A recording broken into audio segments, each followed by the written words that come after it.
अस्सलाम वालेकुम रहमतुल्लाहि व बरकातुहू। नाजरीन, स्वागत है आपको आपका आलिमी एकेडमी 92 चैनल में। साथियों, उम्मीद करता हूं कि आप तमामी नाजरीन बखैर होंगे। लीजिए, फिर से मैं एक नई वीडियो और लेटेस्ट वीडियो के साथ आपके बीच हाजिर हूं। बिहार बोर्ड की 12वीं क्लास के चैप्टर नंबर 27 को लेकर के आपके बीच फिर से मेरी हाजिरी हो गई है। साथियों, तो आज मैं चैप्टर नंबर 27 आपको बताने वाला हूं और चैप्टर नंबर 27 में आपका मरसिया आ रहा है। और मरसिया के ताल्लुक से आपको बहुत सारी बातें मैं आपको बता चुका हूं कि मरसिया किसको कहते हैं, मरसिया में क्या क्या चीजें होती है, मरसिया कब वजूद में आती है, ये सारी बातें मैं आपको पिछली वीडियो में बता चुका हूं। साथियों, तो मैं आपको बता दूं, मरसिया इंसान के मरने के बाद वजूद में आता है। जब कोई इंसान मर जाता है तो उस मरे हुए इंसान के खूबी को बयान करने के लिए शेर व शायरी के अंदाज में जो तहरीर लिखी जाती है, शेर व शायरी के अंदाज में, उसे हम मरसिया कहते हैं।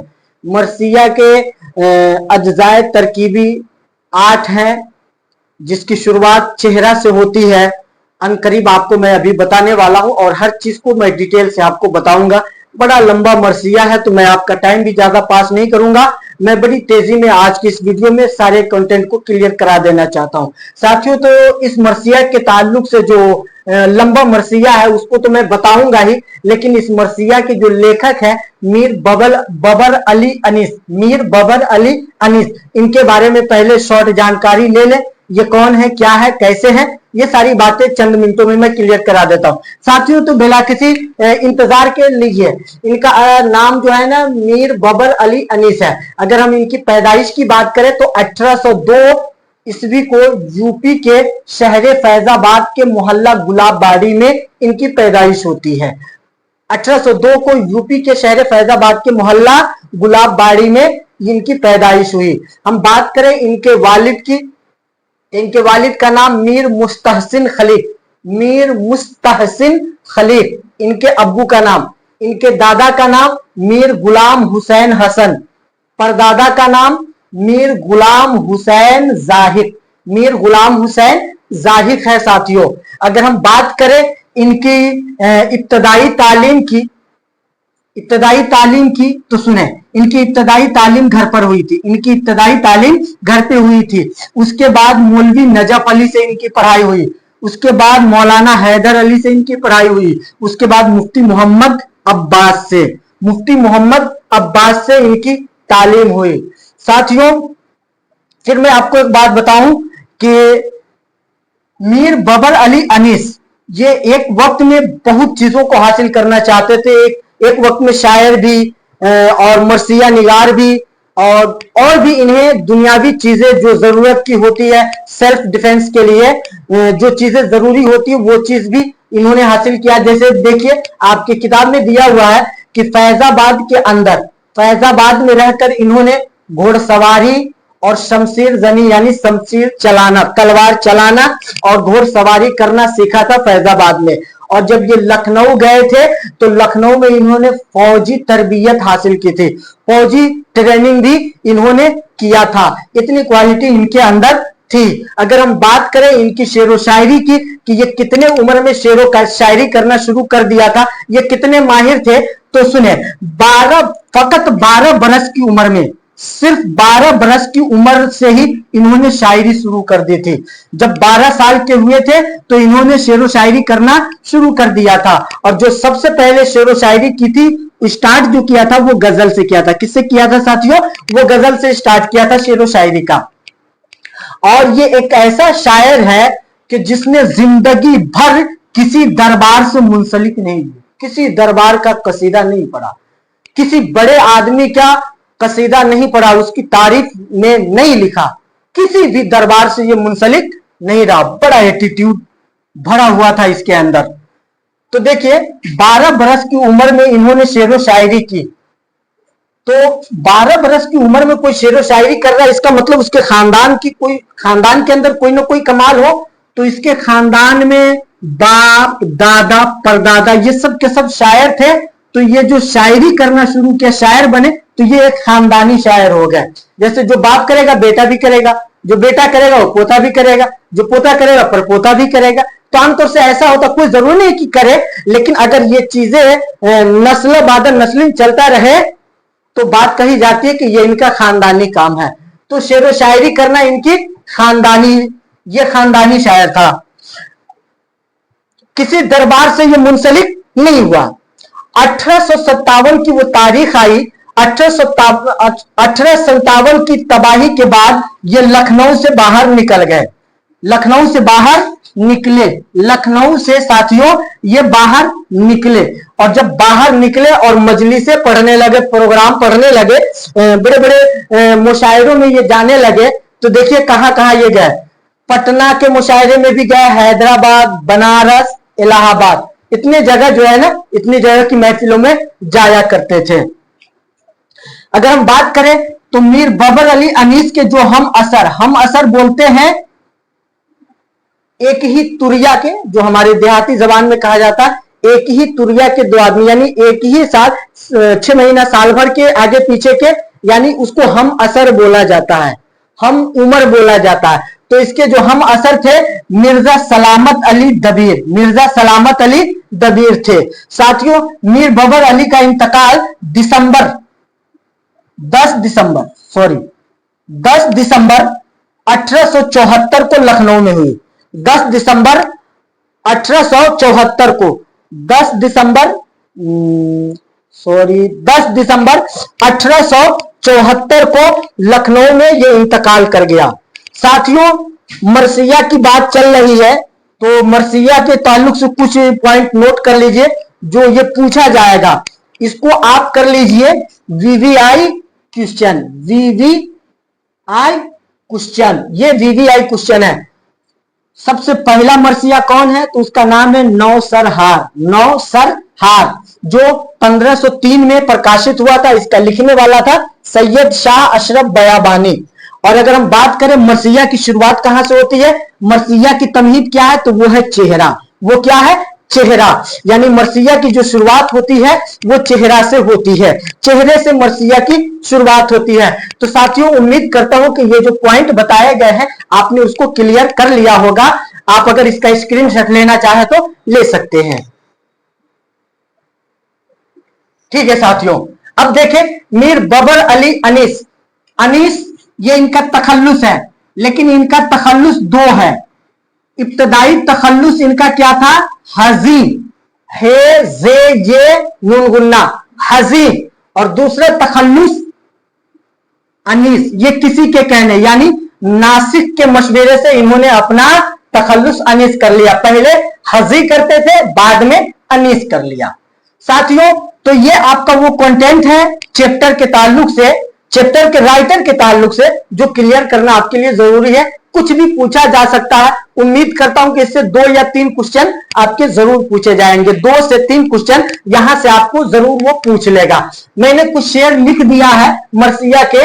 यारब चमने नजम को गुलजारे एरम कर, ऐ अब्र करम खुश्क ज़राअत पे करम कर, तू फैज का मबता है तवज्जो कोई दम कर, गुमनाम को एजाजे बयानों में रकम कर, जब तक ये चमक महर के परतों से न जाए, अकलीम सुखन मेरे कलम रौ से न जाए।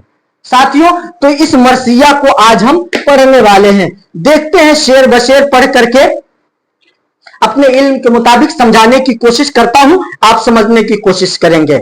मरसिया मीर बाबर अली अनीस का ये मरसिया है, हम पढ़ने जा रहे हैं। सुनिए। यारब चमने नजम को गुलजारे एरम कर, ऐ अब्र करम खुश्क ज़राअत पे करम कर, तू फैज का मबदा है तवज्जो कोई दम कर, गुमनाम को एजाज बयानों में रकम कर।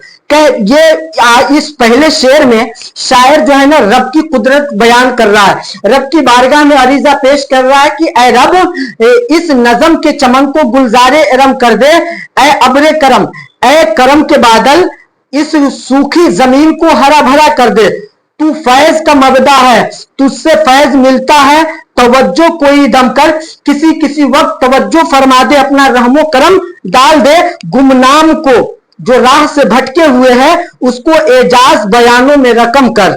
और फिर आगे कह रहे हैं कि जब तक ये चमक महर के परतों से न जाए, अकलीम सुखन मेरे कलम रो से न जाए। कह रहा कि जब तक चमक महर के, यानी कह रहा है जब तक चमक चांद की चमक रहेगी, जब तक चांद और सूरज की चमक रहेगी, तब तक मेरे कलम में वो तहरीर की ताकत रहे। ऐसी दुआ शायर किससे कर रहा है? अपने रब से। फिर आइए देखते हैं दूसरे लाइन में, दूसरे शेर में कहा जा रहा, उस बाग में चश्मे हैं तेरे फैज के जारी। उस बाग में यानी उस चमन, उस नज़म के बाग में, उस नज़म के बाग में चश्मे हैं तेरे फैज के जारी, बुलबुल की ज़बां पर है तेरी शुक्र गुजारी, हर नखले बरू मद है या हजरते बारी, फल हमको भी मिल जाए रियाजत का हमारी, वो गुल हो इनायत चमने तबा नेकू को, बुलबुल बुलबुल भी सूखा न हो जिन फूलों की बू को। कह रहा है कि उस बाग में यानी उस नज़म के बाग में तेरा ही फैज जारी है, और बुलबुल की जबा पे जो नाला है, बुलबुल की जबा से जो आवाजें निकल रही है वो तेरी शुक्रगुजारी की आवाज है। कह रहा हर नखल यानी हर दरख्त को तनावर कर दे, यानी फूल पत्ते से सजा दे ऐ अल्लाह, फल हमको भी मिल जाए रियाजत का हमारी, यानी हमें भी अपनी रियाजत और बंदगी की, ऐ अल्लाह मैं तेरी बंदगी और रियाजत कर रहा हूं, इसका सिला मुझे भी मिल जाए। वो गुल हो इनायत, वो फूल भी यानी वो फूल भी हमें मिले, वो फल भी हमें मिले, चमने तबा नेकी को यानी उस अच्छे चमन के फूल और फल भी हमें चाहिए। बुलबुल में भी सूंघा न हो जिन फूलों की बू को, हमें उस चमन के एक ऐसे फूल चाहिए जिस चमन के फूल को बुलबुल ने भी न सूंघा हो। फिर आगे दूसरे शेर में कहा जा रहा, तारीफ में चश्मे को समंदर से मिला दूं। ये शायर अपने बारे में अपनी ताकत आजमाई की बात करिए, जो रब से उन्हें लिखने की कलम की जो ताकत है, उस कलम की ताकत की जोर आजमाई करते हुए शायर कहते हैं, तारीफ में चश्मे को समंदर से मिला दूं। अगर मैं लिखना चाहूं तो रब की इतनी तारीफ कर दूं, तौसीफो सना इतनी रब की बयान कर दूं, इतनी सना खानी कर दूं कि चश्मे और दरिया बहने लगे। तारीफ में चश्मे को समंदर से मिला दूं, कतरे को जो दूं आग तो गौहर से मिला दूं, दुर्रे की चमक महरे मुनव्वर से मिला दूं, खारों को नजाकत में बुलेतर से मिला दूं। गोया के शायर इस शेर में अपनी कलम की ताकत को बयान करना चाह रहा। गुलदस्ते माना को नए ढंग से बांधूं, एक फूल का मजमून हो तो 100 रंग से मिला दूं। क्लियर है? अब आगे आइए, गर बज्म की जानिब हो तवज्जो दमे तहरीर, खींच जाए अभी गुलशने फिरदौस की तस्वीर, देखिए ना कभी सोहबते अंजुम फलके पीर, हो जाए हवा बज़्मे सुलेमा की भी तौकीर, यूं तख्ते हुसैनाने मानी उतर आए, हर चश्म को परियों का अखाड़ा नजर आए। कह रहा है इस शेर में, गर बज्म की जानिब हो तवज्जो दमे तहरीर, अगर मैं बज्म की तरफ रुक करके अपने कलम को हरकत दे दूं, अगर थोड़ी सी तवज्जो कर दूं उस बज्म की तरफ लिखना, तो कह रहा खिंच जाए अभी गुलशने फिरदौस की तस्वीर, तो गुलशने फिरदौस यानी जन्नत के बागात का नक्शा खिंचा जाए मुझसे। फिर आगे कह रहा, देखिए न कभी सोहबते अंजुम फलक पीर, ऐ बूढ़े आसमान, ऐ बूढ़े आसमान सितारों की सोहबत कभी न देख, हो जाए हवा, उसकी सोहबत को मत देख, उसके करीब हो तो सिर्फ उसकी खूबसूरती मत देख, हो जाए हवा मतलब हो जाएगी वो भी फीका, यानी उसकी रोशनी और उसकी खूबसूरती भी फीकी पड़ जाएगी, बज़्मे सुलेमा की भी तौकीर। कह रहा हजरत सुलेमान की तौकीर भी खत्म हो जाएगी। शायर की बेबाकी देखिए, ये कहना चाह रहा, यूं तख्ते हुसैनाने मानी उतर आए, हर चश्म को परियों का अखाड़ा नजर आए। कह रहा है कि जब हम तहरीर करें ना, तो मामला ये होगा कि हुसैन वालों की मानी उतर आए, यानी यहां पे कहना हुसैन नहीं बल्कि कहना चाह रहा है कि जो अपने हुस्न पे, अपनी खूबसूरती पे इतराते हैं ना, तो उनकी खूबसूरती के जो मानी है वो भी उतर जाए अगर मैं तहरीर करने पे उतर जाऊं। और कह रहा है कि हर चश्म को परियों का अखाड़ा नजर आए, और जब मैं तहरीर करूं ना तो हर साहिबे नजर को, हर जवान को परियों का झुंड ही झुंड नजर आएगा। कुल मिलाकर के शायर इस शेर में ये कहना चाह रहा है कि अगर मैं लिखना चाहूं ना तो पढ़ने वालों की लाइन लग जाएगी, भीड़ लग जाएगी, जिसको हटाना मुश्किल पड़ जाएगा। ताईद का हंगाम है या हैदरे सफदर, इमदाद तेरा काम है या हैदरे सफदर, तू साहिबे इकराम है या हैदरे सफदर, तेरा ही करम आम है या हैदरे सफदर, तन्हा तेरे इकबाल से शमशीरे बकफ हूं, सब एक तरफ जमा है मैं एक तरफ हूं। गोया के इस शेर में शायर कह रहा कि हर लिखने वाला, हर तारीफ करने वाला एक तरफ हो और मैं अकेले एक तरफ हूं, फिर भी सब पे भारी पड़ जाऊंगा, सीधा मतलब यही। और आगे आइए, कह रहा कि नाकदरिये आलम की शिकायत नहीं मौला, नाकदरिये आलम की शिकायत नहीं मौला, कुछ दफ्तरे बातिल की हकीकत नहीं मौला, बाहम गुलो बुलबुल में मोहब्बत नहीं मौला, मैं क्या हूं किसी रूह को राहत नहीं मौला, आलम है मुकद्दर कोई दिल साफ नहीं है, इस अहद में सब कुछ है पर इंसाफ नहीं है। शायर इस शेर में कह रहा कि मुझे दुनिया जो नाकदरी कर रही है इससे भी कोई शिकायत नहीं है, और कुछ दफ्तरे बातिल की हकीकत नहीं, यानी कह रहा है कुछ इन लोगों के करतूतों के जो हिसाबों किताब है इसकी भी कोई हकीकत नहीं है। गुल और बुलबुल, फूल और बुलबुल के साथ कोई मोहब्बत भी नहीं है, मैं क्या हूं किसी रूह को राहत, यानी मुझसे किसी रूह को, किसी आत्मा को राहत नहीं है। आलम है मुकद्दर कोई दिल साफ नहीं है, ये कह रहा है कि ये दुनिया की मुकद्दर है कि इस दुनिया में नेक भी है, बद भी है, बुरे भी है, अच्छे भी है, खराब भी है, सब है। तो ये दुनिया की मुकद्दर है, कोई दिल साफ नहीं है। ये दुनिया में ऐसे ऐसे लोग हैं कि उन लोगों के दिल साफ नहीं है। कह रहा इस अहद में सब कुछ है पर इंसाफ नहीं है, मतलब इस दुनिया में सब कुछ है, वही दिन है, वही रात है, वही सुबह, वही शाम है, वही सूरज की रोशनी है, वही चांद की रोशनी है, वही अंधेरा है, सब कुछ है, लेकिन यहां इंसाफ नहीं है।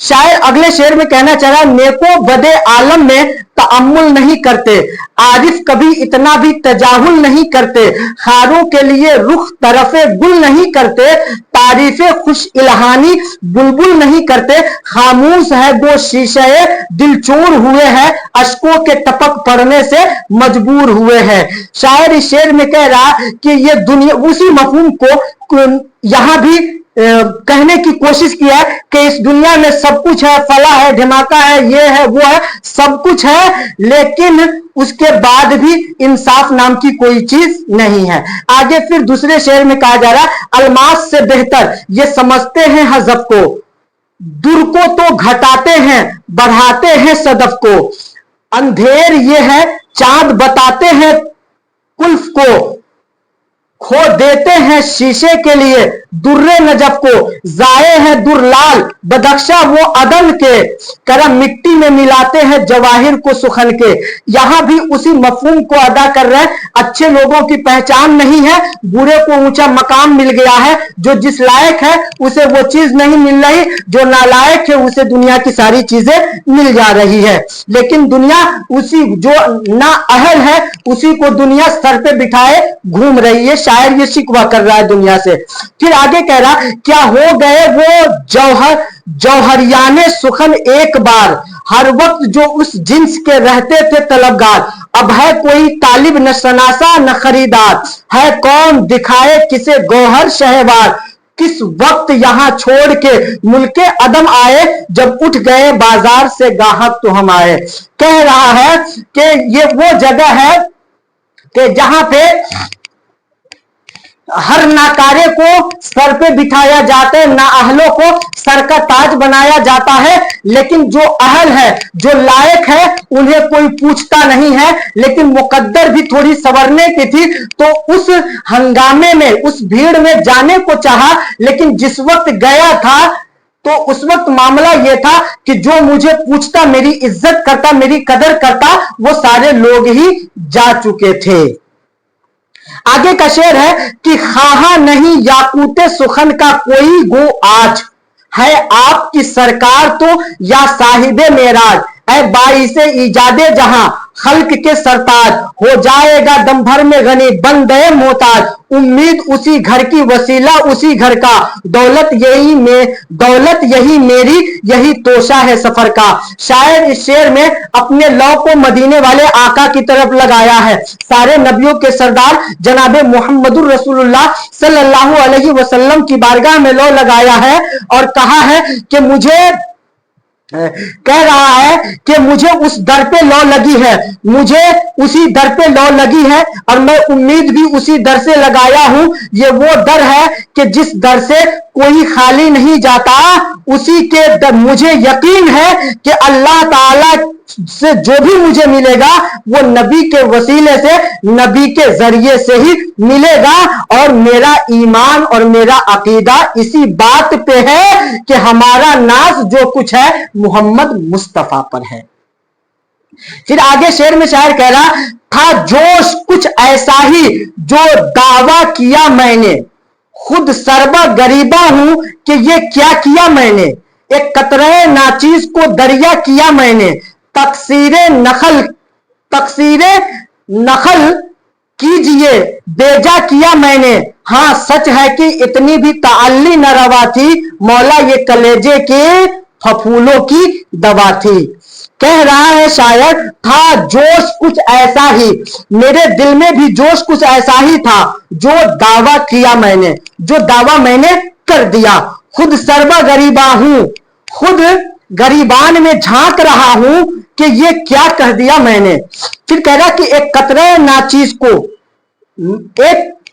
नाचीज को दरिया किया मैंने, मतलब मैं खुद अब मैं कमजोर हूं लेकिन अपने आप को बड़ा पेश किया, बड़े दावे किए, तकसीरे बुखल कीजिए बेजा किया मैंने, मुझे इस मामले में अपने आप को हकीर कमजोर दिखाना चाहिए था, वो मैंने जो अपने आप को बढ़ावा दिया वो मैंने बेजा किया। हाँ सच है कि इतनी भी ताल्ली न रवा थी, ये सच बात है जो मैंने कर दिया है, इतना मुझे नहीं करना था, मौला ये कलेजे के फफूलों की दवा थी, लेकिन ये ऐसा करना ये मेरी मजबूरी थी। जब मैंने अपने आप को बढ़ावा दिया तो मेरे कलेजे को ठंडक पहुंच गई। मुजरिम हूं, कभी ऐसी खता की नहीं मैंने, भूले से भी आप अपनी सना की नहीं मैंने, दिल से कभी मदहे उमरा की नहीं मैंने, तकलीदे कलामे जोहला की नहीं मैंने, नाजा हूं मोहब्बत पे इमामे अजली की, सारी ये ताल्ली है हिमायत पे अली की। कह रहा कि मैंने ऐसा कह के मैं तो मुजरिम वाला काम किया हूं और भूले से भी मैंने किसी की तारीफ नहीं की है, किसी दरबार में मैंने किसी बादशाह किसी अमीर की तारीफ नहीं की है, दिल से कभी मसे उमरा यानी किसी भी अमीर की मैंने तारीफ नहीं, तकलीदे कलामे जोला और मैंने किसी जाहिल शायर की शेर की तकलीफ नहीं की है। नाजा हूं, मैं इस बात पे फख्र करता हूं कि मोहब्बत के इमामे अजली जो शुरू से इमाम है, मैंने वही एक इमाम की पैरवी की है, जिन 4 इमामों की पैरवी करनी थी उनमें से मैंने एक इमाम की पैरवी की है और सारी ये ताल्ली है हिमायत पे अली की। कह रहा कि ये सारी चीजें जो अपने मैंने बढ़ावा किया है वो हजरत अली पे और हजरत अली की निस्बत से मैंने अपने आप को इतना ऊंचा दिखाने की कोशिश की है। याद रखे जो एक शायर कहता है, जब तक बिके न थे कोई पूछता न था, तूने मुझे खरीद के अनमोल कर दिया। जिसने नबी से अपना रिश्ता जोड़ा है तो अगर वो जमीन पे था आसमान पे पहुंच गया, छोटा था बड़ा हो गया, गरीब था अमीर हो गया और जो जर्रा था वो आफताबो महताब हो गया। साथियों लगे हाथ आपका यहीं पे आपका चैप्टर और चैप्टर के लेखक के ताल्लुक से सारे कंटेंट मैंने क्लियर करा दिए, लेकिन इसके जो मुख्तसर सवालात हैं वो जरूर मैं आपको क्लियर करा दूंगा। और इसके जो बच जाएंगे ग्रामर के क्वेश्चन, तो ग्रामर मैं आपको लास्ट में करा दूंगा। घबराने की जरूरत नहीं है, यही वो प्लेटफॉर्म है जो आपकी हर दिक्कत हर परेशानी को साथ लेकर चलेगा। सुनिए मुख्तसर तरीन का सवाल। पहला सवाल है कि मीर अनीस का पूरा नाम क्या है? तो मीर अनीस का पूरा नाम अभी आपने पढ़ा, मीर बबर अली अनीस था। मरसिये की तमहीद को क्या कहते हैं? तो मरसिये की तमहीद को चेहरा कहते हैं। सवाल नंबर 3 है कि मीर अनीस के एक हम असर का नाम बताइए। तो मीर अनीस के जो हम असर है वो मिर्जा सलामत हुसैन दबीर, अभी आपने पढ़ा था, मिर्जा सलामत अली दबीर। सवाल नंबर 4 है कि उर्दू के पहले मरसिया का नाम बताइए। तो उर्दू का पहला मरसिया है नौसरहार, नौसरहार। ये वीवीआई क्वेश्चन है, याद रखेंगे। सवाल नंबर 5 है कि मरसिया किस लफ्ज से निकला है? तो लफ्ज रेशा से निकला है। सवाल नंबर 6 है कि अनीस का ताल्लुक किस दबिस्ता से है? तो जवाब इसका यह कि अनीस का ताल्लुक दबिस्तान लखनऊ से है। सवाल नंबर 7 है कि अनीस के असलाफ में किस मसनवी निगार का नाम आता है? तो मीर हसन का नाम आता है, जो मीर अनीस के दादा थे। साथियों यहीं पे हमारा ये क्वेश्चन और आंसर के साथ हमारा ये चैप्टर नंबर 27 कंप्लीट होता है। उम्मीद करता हूं कि आपको ये वीडियो पसंद आई होगी और ये सारे कंटेंट आपको समझ में आए होंगे। अगर आपको सारे कंटेंट समझ में आए हैं तो वीडियो को लाइक कर देंगे, ज्यादा से ज्यादा शेयर कर देंगे। इस वीडियो में जो लोग नए हैं उनसे गुजारिश है कि आप चैनल को अलीमी एकेडमी 92 चैनल को सब्सक्राइब कर देंगे, साथ ही बेल आइकन को दबा देंगे, ताकि जब भी वीडियो अपलोड की जाएगी चैनल पे सबसे पहले आपको नोटिफिकेशन मिल जाएगा। आज की वीडियो में बस इतने ही, इजाजत चाहता हूं। खुदा हाफिज, अस्सलामु अलैकुम।